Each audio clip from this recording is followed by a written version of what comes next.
I had my first fight at 14. Well, I had a junior fight first when I was 13, but that was without padding on. But I was big for my age, even though I'm only pretty small now.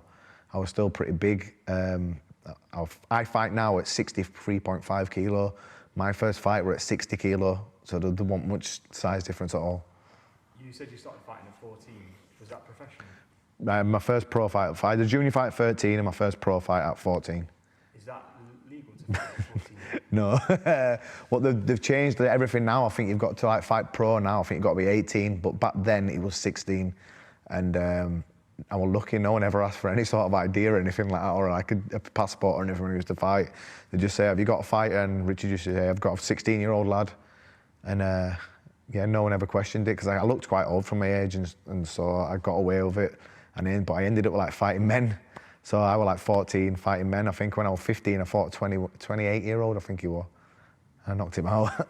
How do you deal with that kind of pressure? Obviously, you're still not a man at this point, and you're coming into a gym where there's a lot of British champions, a lot of good fighters, and then you go into the ring fighting full-grown men. How do you deal with that pressure? How do you cope with it?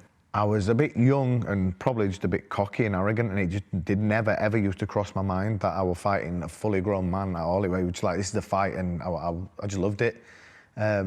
I was training in here alongside a lot of good fighters at the time as well, and I was holding my own with them, so there were never any really confidence issues or anything like that. I just used to get in there because I used to love it. I used to walk around school and playground just daydreaming about when my next fight were. I'd be sat in class not paying any attention whatsoever. All I could think about was getting out and going to the gym.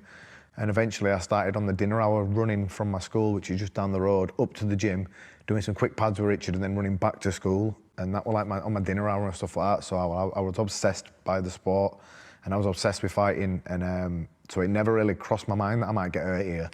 And went my first like 29 pro fights unbeaten. So it never really like crossed my mind that I could get hurt or there could be a possible injury or anything like that. I had tunnel vision of everyone I got in there with. I thought, I'm going to knock them out. I think my first 3 fights, I knocked them all out first round, I think.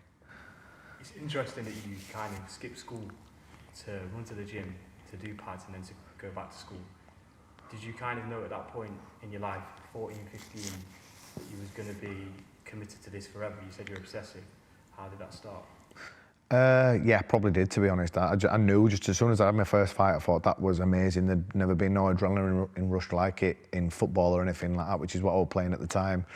And I thought, wow, I would love this to be my life. And I will remember watching some of the fighters who were the top level then back in that day, and they were all getting fights abroad, and they were in this magazine that I used to buy every week from W.H. Smith, and I used to see them in this magazine.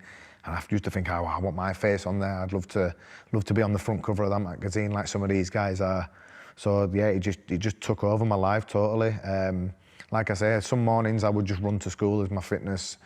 And as soon as school finished, I'd run back home, and then from there I'd just run to the gym. So that were helping out my fitness for football and for my fighting and stuff as well.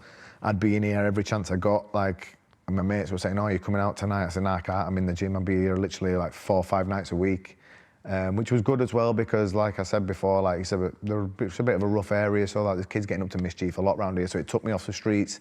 It taught me discipline. It taught me a lot of things. But yeah, I was obsessed by it from an early age.